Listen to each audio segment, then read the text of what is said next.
Bismillah, Assalamualaikum warahmatullahi wabarakatuh.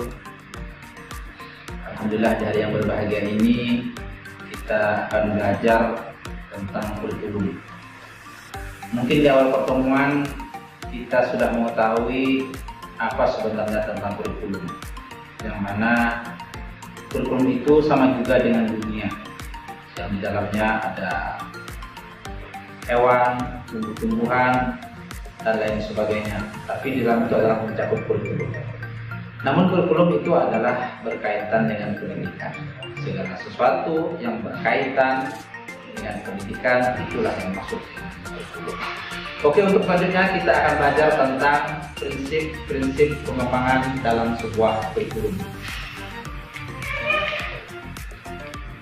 Prinsip, kaidah atau hukum yang akan menjiwai suatu kurikulum. Itulah yang dinamakan sebagai sebuah prinsip.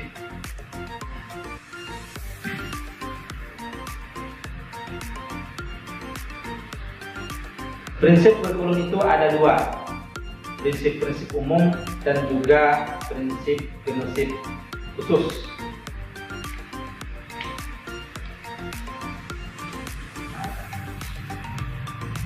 Di video bisa kita lihat tentang bagaimana prinsip umum itu yang melingkari, ada yang namanya relevansi, fleksibilitas, kontinuitas, praktis, dan efektivitas.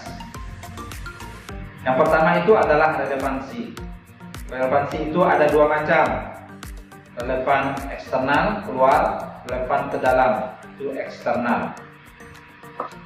Relevansi keluar eksternal itu adalah tujuan, isi, dan proses belajar yang tercakup dalam kurikulum hendaknya relevan dengan tuntutan, kebutuhan, dan perkembangan masyarakat.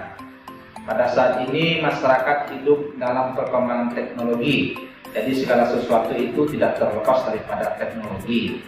Kemudian yang kedua itu adalah relevan ke dalam itu internal, ada kesesuaian atau konsistensi antara komponen-komponen kurikulum, tujuan, isi, proses penyampaian, dan penilaian. Itulah yang namanya itu adalah relevansi, itu adalah kesesuaian. Yang kedua itu adalah fleksibilitas. Kurikulum hendaknya memiliki sifat luas, lentur, dan fleksibel. Kurikulum yang baik adalah yang berisi hal-hal yang solid, tetapi dalam pelaksananya memungkinkan terjadinya penyesuaian berdasarkan kondisi daerah, waktu, kemampuan, dan latar belakang peserta didik. Itulah yang perlu kita perhatikan. Antara anak didik yang daerah perkotaan dengan anak yang perdesaan itu pasti beda, sehingga media yang digunakan oleh guru itu juga harus berbeda. Dan dalam hal ini itu adalah diperlukan yang namanya kreatif, bagaimana kreativitas guru agar bisa menyesuaikan atau membuat media pembelajaran tersebut. Yang ketiga itu adalah kontinuitas, itu adanya kesinambungan dalam kurikulum, baik secara vertikal maupun secara horizontal. Pengalaman belajar yang disediakan kurikulum harus memperhatikan kesinambungan, yakni antar kelas, antar jenjang pendidikan, antara jenjang pendidikan dengan jenis pekerjaan. Dan yang keempat itu adalah praktis atau efisiensi, artinya mudah dilaksanakan, menggunakan alat-alat sederhana, dan biaya itu juga murah. Dan hal ini juga diperlukan kreativitas seorang guru. Dan yang kelima itu adalah efektivitas. Pengembangan kurikulum hendaknya dapat mencapai tujuan tanpa kegiatan yang mubazir, baik secara kualitas maupun kuantitas. Efektivitas dalam suatu kegiatan berkenaan dengan sejauh mana apa yang direncanakan itu dapat tercapai. Yang ke-1 itu adalah efektivitas mengajar guru. Sejauh mana kegiatan belajar mengajar yang direncanakan dapat dilaksanakan dengan baik, bagaimana guru itu efektif dalam memberikan mata pelajaran itu kepada anak didik. Maka seorang guru itu harus mengetahui psikologi atau perkembangan anak didiknya. Karena setiap anak didik itu ada dilahirkan secara unik. Setiap yang satu dengan yang lainnya itu pasti berbeda. Dan disitulah tetap seorang guru bagaimana dia itu mengaktivitaskan dalam mengajar. Yang kedua itu adalah efektivitas belajar siswa. Itu sejauh mana tujuan pembelajaran yang diinginkan dapat dicapai. Yaitu berkaitan bagaimana seorang siswa itu bisa memotivasi dirinya secara intrinsik, maupun bagaimana kita sebagai dari luar itu bisa memberikan motivasi itu adalah secara ekstrinsik. Yang kedua itu adalah prinsip khusus, bahwa kurikulum itu adalah prinsip pemilihan kegiatan, prinsip tujuan, prinsip pemilihan isi, prinsip pemilihan proses BM, belajar mengajar, prinsip pemilihan media atau alat. Yang pertama itu adalah prinsip tujuan. Perumusan komponen kurikulum hendaknya mengacu pada tujuan pendidikan. Tujuan pendidikan umum dan khusus, jangka panjang, menengah, dan pendek.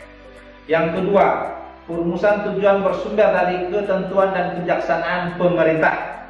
Kedua, survei mengenai persepsi ortu atau masyarakat tentang kebutuhan mereka. Tiga, survei tentang pandangan para ahli dalam bidang-bidang tertentu, survei tentang manpower, pengalaman negara-negara lain dalam masalah yang sama, dan itu adalah penelitian. Yang kedua itu adalah prinsip pemilihan isi. Mempertimbangkan satu penjabaran. Tujuan pembelajaran ke dalam bentuk pembuatan hasil belajar yang khusus dan sederhana. Isi harus meliputi segi pengetahuan, sikap, dan keterampilan.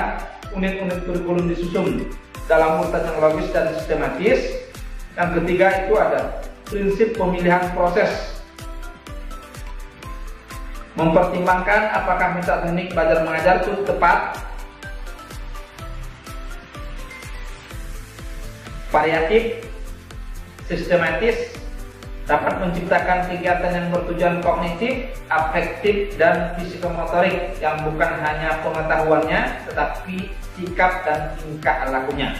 Karena pendidikan itu adalah mendewasakan, dari yang tidak tahu menjadi tahu, dan dari yang akhlaknya kurang menjadi baik.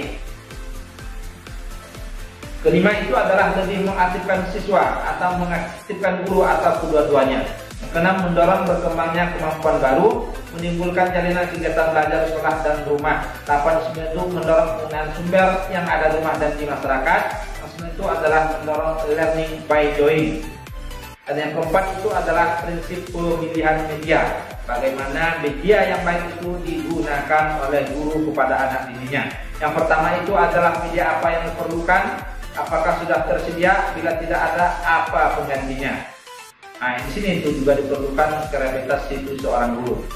Media apa yang diperlukan di tempat daerah-daerah tertentu yang tidak ada listrik dan lain sebagainya, kertas, karton atau lain sebagainya itu bisa memberikan rangsangan kepada anak didik. Yang kedua itu adalah kalau ada media yang perlu dibuat, perlu mempertimbangkan bagaimana, siapa, biaya, dan waktu. 3, bagaimana pengorganisasian media dalam bahan pelajaran, apakah dalam bentuk modul, paket belajar, dan lain-lain. 4, bagaimana pengintegrasiannya dalam keseluruhan kegiatan belajar.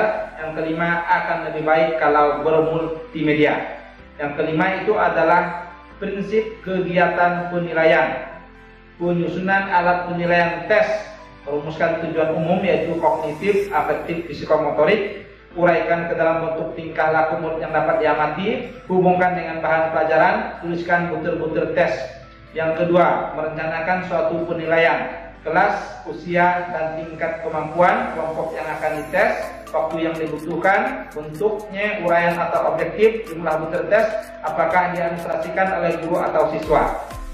Pengelolaan hasil penilaian, norma apa yang digunakan dalam pengelolaan hasil tes, apakah digunakan formula Pressing, bagaimana perubahan skor ke dalam skor masak, skor standar apa yang digunakan, untuk apa hasil tes yang digunakan.